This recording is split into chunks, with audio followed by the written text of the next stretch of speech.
Գրիգոր Զոհրաբ, ծննդավայրը Կոստանդնուպոլիս 1861 թվական, կոչումը գրող հրապարակախոս, պատգամը անվերապահ նվիրվեք հայրենիքին, հավատալով ազգի հավերժությանը։ Կոստանդնուպոլսի Բեշիկթաշ թաղամասում է ծնվել մեծանուն արևմտահայ գրող, հրապարակախոս, քաղաքական գործիչ, իրավաբան եւ վերջապես Նորավեպի անզուգական վարպետ Գրիգոր Զոհրաբը։ Հայրը Խաչիկ Էֆենդին Չուղանի խանի մեջ Սարաֆ էր,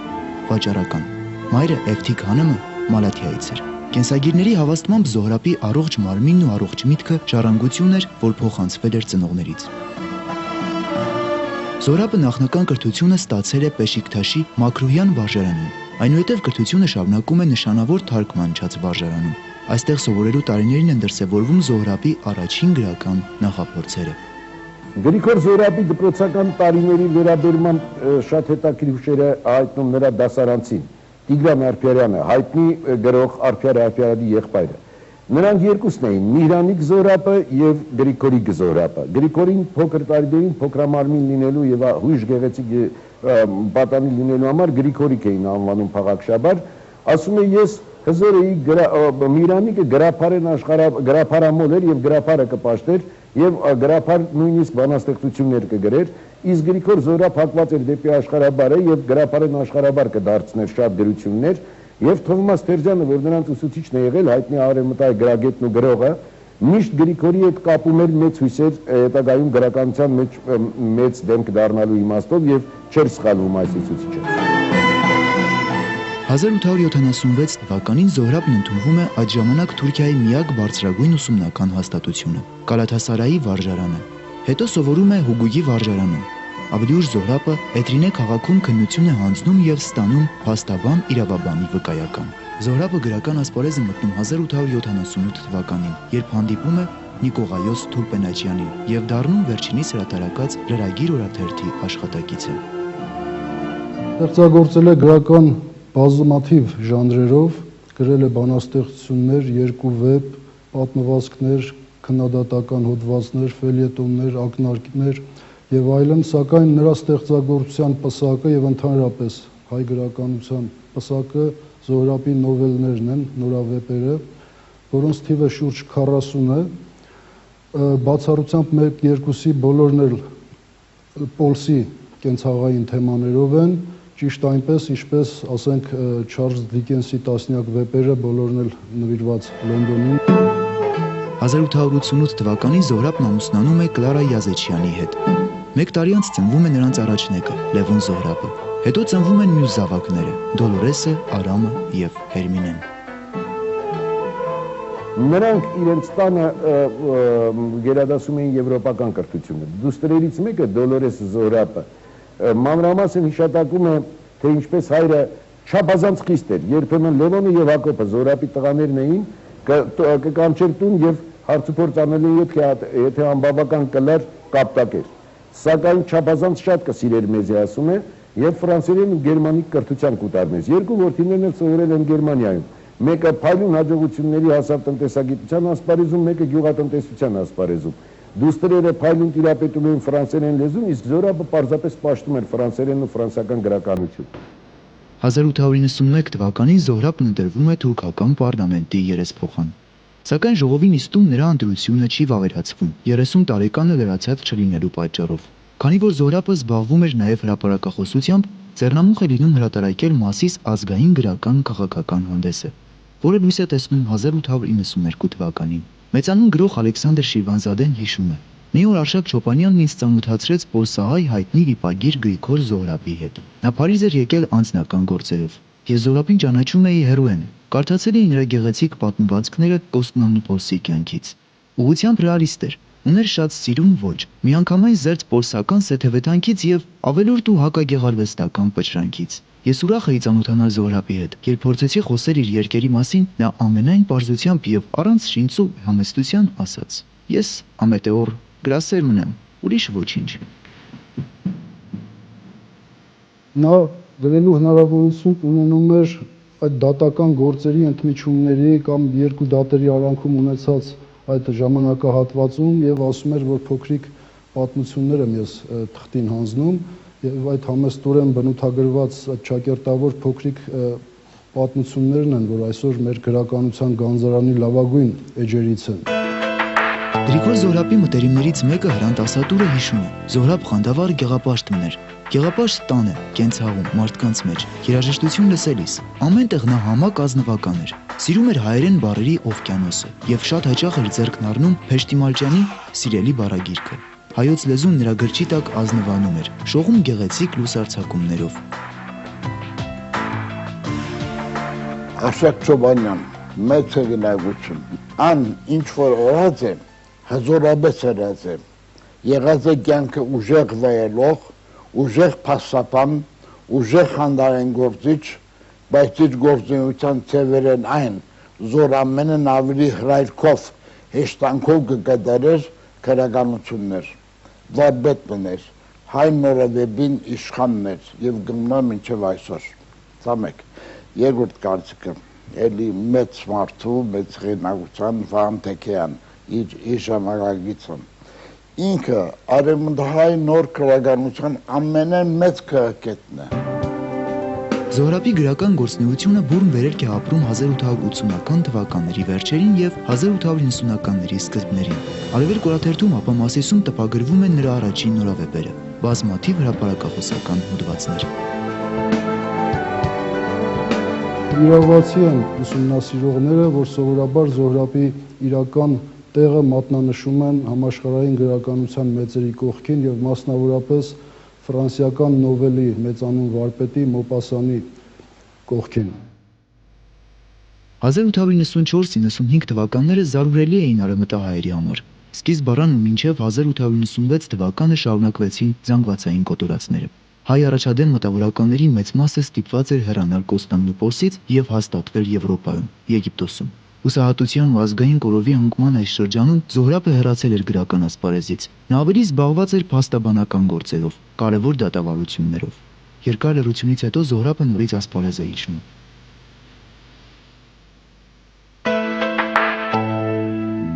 Այս անգամ արդեն ոչ միայն որպես հայ գրականության մեջ իր ուրույն տեղը գտած տաղանդավոր գրող, այլև ճանաչված քաղաքական գործիչ։ Չպետք է մոռանալ, որ Օսմանյան խորհրդարանում եղանակ ստեղծողները մոլերանտ իսլամիստ ու հետադեմ պատգամավորներ էին, ովքեր թշնամանքով էին ընդունում սեփական ժողովրդի վիճակի վերաբերյալ հույն բուլղար ալբանացի հայ երեսփոխանների ամեն մի ակնարկ, եւ այդուհանդերձ նման պայմաններում Զոհրաբը միակը հայ ընտրյալներից կարողացավ բողոքել անօրենությունների դեմ, իր ցասկոտ ձայնը բարձրացրեց Ադանայի կոտորածների, գավառներում հարստահարությունների դեմ։ Զոհրաբի կենդանության օրոք նրա մասին վկայություններ էին գրում, հրատարակում, մամուլում, որովհետև կենդանի Զոհրաբը արդեն իսկ իրական լեգենդ էր։ Նրա մասին պատմում է Պոլսո ամբողջ հայությունը, եւ Պոլսո ամբողջ հայությունը Զոհրաբին համարում էր ոչ ավել ոչ պակաս իր պաշտպանը, իր հենակետը եւ իր հայրը։ Եվ ժամանակագիցները եւ կինը Կլարա Զոհրաբը հիշում են, թե ինչպես իրենց տուն էին գալիս մարդիկ, հասարակ մարդիկ, բանվորներ, գալիս էին նաև հարուստներ, մեծահամբավ մարդիկ, գալիս էին թուրք ամիրաներ, Զոհրաբից որևէ օգնություն խնդրելու եւ տարօրինակ է, ուշագրությունների մեջ չկա մի վկայություն գոնե, որ Գրիգոր Զոհրաբը մերժած լինի որևէ մեկի խնդրանքը իրեն դիմելու։ Զոհրաբը գրող էր, նորավեպերի հեղինակը։ Գրական այս ժանրի առանձնահատկությունները նա տեղափոխել էր նաև նամակագրության մեջ։ Նա կարող էր մեկ նախադասություն գրել նամակի մեջ եւ հազարավոր կիլոմետրեր ուղարկել իր սիրելի տիկնոջը, Կլարային։ Վերջինս էլ արդեն սովոր էր ամուսնու այս ոչին, սակայն չենք կարող չընդունել, որ այդ մեկ տողն ավելի խոսուն էր, քան հազարավորները։ Զոհրաբը գրում էր. 1901 թվական, Գերմանիա։ Քո իմը համբուրում է քեզ, Գրիգոր Զոհրաբ։ Այսքանը միայն, սակայն մի ամբողջ վեպի բովանդակություն կա այս նամակի մեջ, որն էլ Զոհրաբին մեծացնում էր, վեհացնում։ Զոհրաբը անսահման սիրում էր կյանքը, կենսախինդ ու կենսասեր բնավորության տեր անձնավորություն էր։ Եթե մեր գրողներից շատերին բնորոշ էր սակավապետությունը, ժուժկալ կենցաղը, պայմանավորված նրանց թե խառնվածքով, թե սոցիալական ծանր վիճակով, շատերը նույնիսկ իրենց օրերը ավարտեցին ծայրահեղ չքավորության մեջ, Զոհրաբի պարագայում ճիշտ հակառակն էր։ Նա կարողանում էր վաստակել մեծ գումարներ, Որպես կանոն շահում էր իրեն վստահված իր ստանձնած բոլոր դատերը, լինեին դրանք կրոնական հողի վրա, քաղաքական հողի վրա, այլևայլ կնճռոտ խնդիրներ, ամեն գործ չէ, որ նա ստանձնում էր, մանր գործերը շրջանցում էր եւ որպես կանոն վաստակում էր մի քանի հազարի հասնող օսմանյան ոսկի։ Գրիգոր Զոհրաբի նամակները շարունակությունը կամ էլ սկիզբն են իր հայտնի նորավեպերի։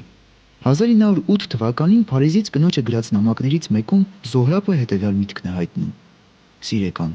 Անուշիկ, չի գտնված աղվոր կնիկս, գիտես, որ սա վիճակիս մեջ, գործերուս, մտմտուքիս մեջ, նեղությանս, բարկությանս մեջ, քանի մորե ի վեր ամենեն էվեր ինձի պակսող բանը դուն ես, զարմանալի բան։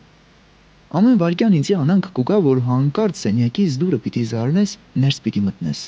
Գրիգորս իշտ է եկա ասելով։ Գրիգոր Զոհրաբը հենց ուղն ու ծուծով գրող է, որովհետև իր մեջ ներառում էր եւ երկրագետի, եւ ճարտարագետի, եւ իրավաբանի, եւ բանվորի, եւ մտածողի գրեթե բոլոր հայտանիշները։ Գրիգոր Զոհրաբի ժամանակակիցները հիշում են 1905-ին Կաղանդի նախօրյակին դպրոցի սրահի մեջ տոնածառմը պատրաստեցինք։ Ստացված նվերներեն անմոռանալի մնաց Էսայան վարժարանի հայտնի բարեկամ Գրիգոր Զոհրաբի հայերեն ու ֆրանսերեն ընտիր գրքերով լեցուն հարկը, որում կցված էր հետևյալ երկտողը. Սիրելի աշակերտներ Էսայան երկսեր վարժարանի։ Նոր տարվան անուշ ապուրին հետ մի մոռնաք ձեր մտքին եւ հոգվույն ամենակաղցր սնունդը։ Ընթերցումը։ Ձեզ սիրող Գրիգոր Զոհրաբ։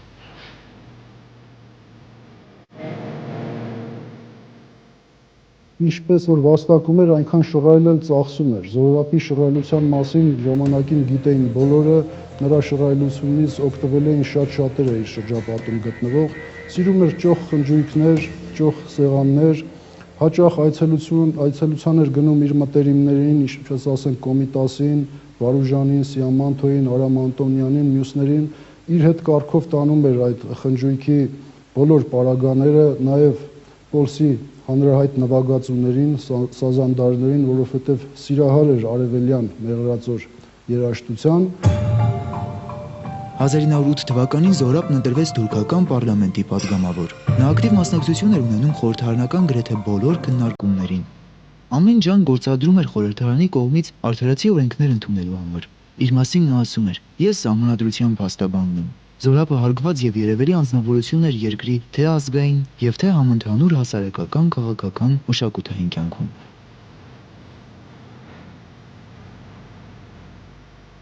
Նա նույնիսկ իր ծառայողներին մեկ ոսկուց պակաս չէր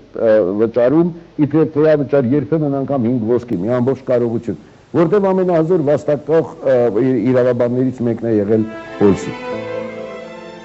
Կլարա Զոհրաբն անverջ հորդորում էր ամուսնուն ասելով. «Կաղաչեմ, Զոհրաբ, այս շուներուն կարելի չէ վստահիլ, ապերախտներ են, հեռացիր այս երկրեն»։ Սակայն Զոհրաբը սոսկ Կլարայի ամուսինը չէր կամ Դոլորեսի, Արամի, Վահանի եւ Հերմինեի հայրը։ Զոհրաբն ազգային դեմք էր։ Նա հեղինակություն էր ինչպես ազգային, այնպես էլ օտար շրջանակներում։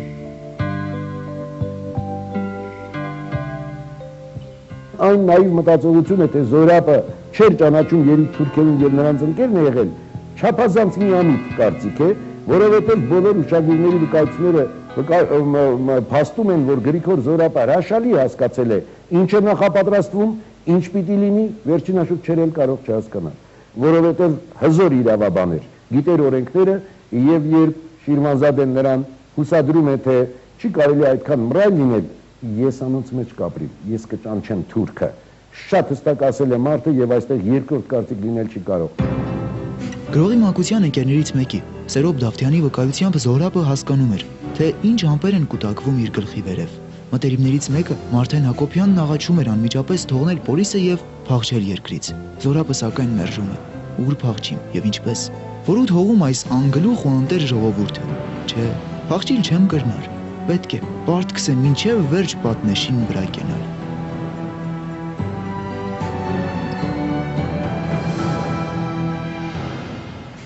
Բոլորի այսպես ապավենը հույսը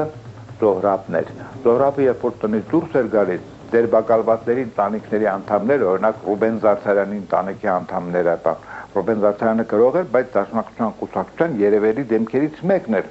հավաքում էին եւ Զոհրաբից էին ակնկալում օգնություն։ Իսկ Զոհրաբը մեծագույն հեղինակություն էր։ 1915 թվականի մայիսի 20-ին Զոհրաբին ձերբակալեցին ու տարան ոստիկանատուն, որից հետո նրան տեղափոխեցին Գոնյա, հետո Ադանա, ապա Հալեբ։ Նա շարունակում էր իր սիրելի Կլարային նամակներ գրել։ Եթե նախկինում Զոհրաբը գրում էր «Սիրական մեկ հատիկ հոգիս, սիրելի կինս, գանձս հոգիս» արտահայտությունները, հիմա Զոհրաբի նամակներում կարդում ենք «Սիրական եւ խեղճ կնիկս, հոգիս, կյանքս, կողակիցս, քաջ եղիր, մի հուսահատվիր»։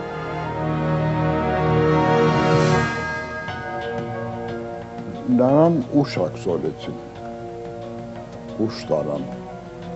ապրիկ 24-ին չեն տարել իրեն, ինչու,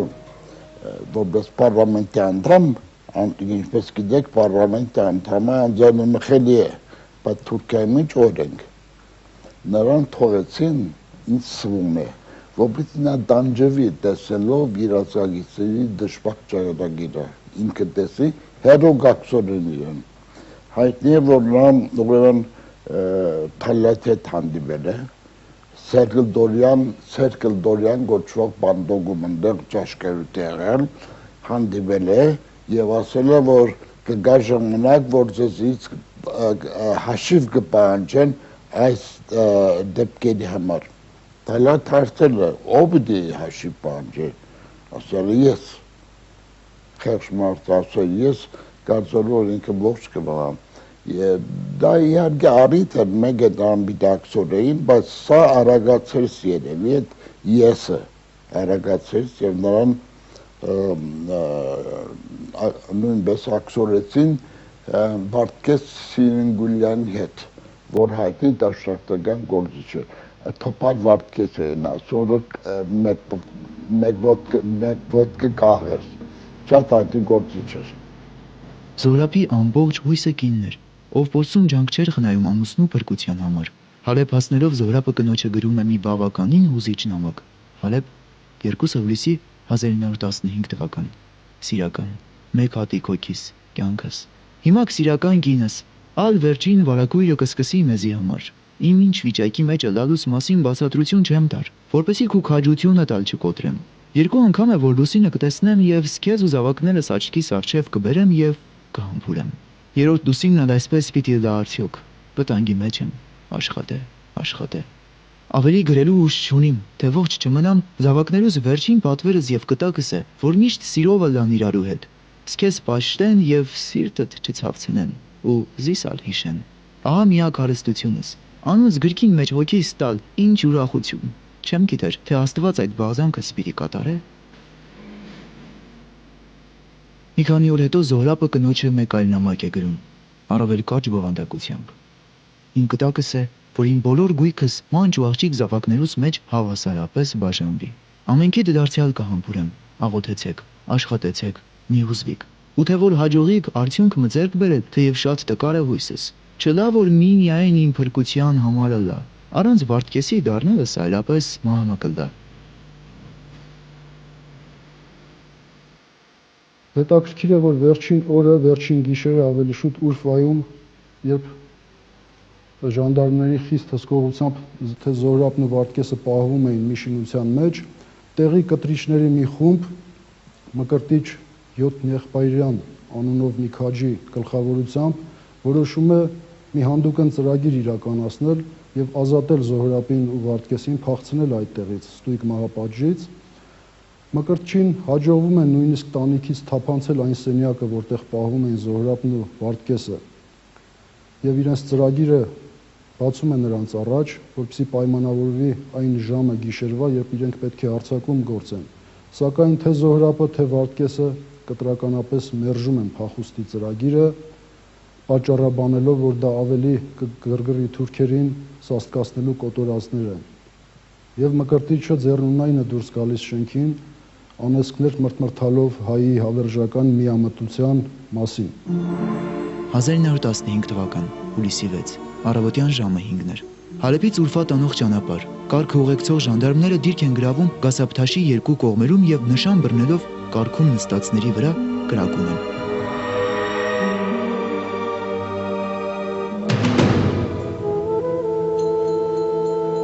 Իսկ կարգում Գրիգոր Զոհրաբն էր, մեկը 1.5 միլիոն հայերից, ով դարձավ Օսմանյան կայսրության ծրագրած հայոց եղեռնի հերթական զոհը։ դեր իրենք այդ ձորը չհասած, որ դպլից սպանվեին, արդեն թուրքերը գրել էին փաստաթուղթը ինչպես է նամահացել, սրդի հիվանդ եղել, սրդից մահացավ, եւ Սիբիրը մի վարժապետի, հայ վարժապետ տանջելուց հետո իհարկե, որովհետեւ գրի, որ ինքը տեսել է, թե ինչպես սրդի ցավերից մահացավ Գրիգոր Զոհրաբան, բայց ինչ թելադրել է թուրքը, հայ գրել է հետևյալը, որ ես հայ վարդապետ Այսինչյանս, ես հայ վարդապետ Այսինչյան հայրապետ քահանաս, այսինքն հայը չէր կարող նույն իմաստը տալ վարդապետ եւ քահանա բարերն, դա տարբեր բաներ են, թուրքը չի հասկացել եւ մի նախադասում է սխալը թույլ է դվել, որ վարդապետ հետո քահանա 1915 թվականի հուլիսի 7-ի Չարաբաստիկ հեռախոսազանգն ամենազզվելի լեզվով հայտնեց այն մասին, ինչն ամենից շատ ներվախեցնում Կլարա Զոհրաբին։ Կլարան խելացի կին էր եւ քաջ գիտակցում էր, թե ինչ է կատարվում երկրում, սակայն չէր հավատում կամ չէր ուզում հավատալ, որ իր սիրելին, իր պաշտելին, իր զավակների սիրասուն հայրը պետք է այդպիսի դաժան ճակատագրի արժանանար։ Զոհրաբի ձերբակալության վկաները հիշում են, որ երբ Զոհրաբի մահվան բոթը 3 օր հետո մահվանից հետո հայտնում են կնոջը, կինը պարզապես ուշաթափվում եւ դժվար է ուշքի գալիս։ Սրանք մարդիկ են, լեգենդներ են, որոնց մենք պարտավոր ենք հիշել միշտ, պարտավոր ենք հիշել։ Տեսեք Չոբանյանը, Վահան Տեկյանը ինչեր են ասում Զոհրաբը եւ ուրիշը ինչ կա, նույնիսկ թուրքի գարձիկներ կա, մի մոլլայի պարլամենտի անդամ մոլլայի, որ ասում եմ, մի կայծը բավական էր, որ իր մասին է Զոհրաբի, բռնկվեց Զոհրաբը, մի կայծը։ Ոճրագործության հաջորդ օրը, հուլիսի 7-ին,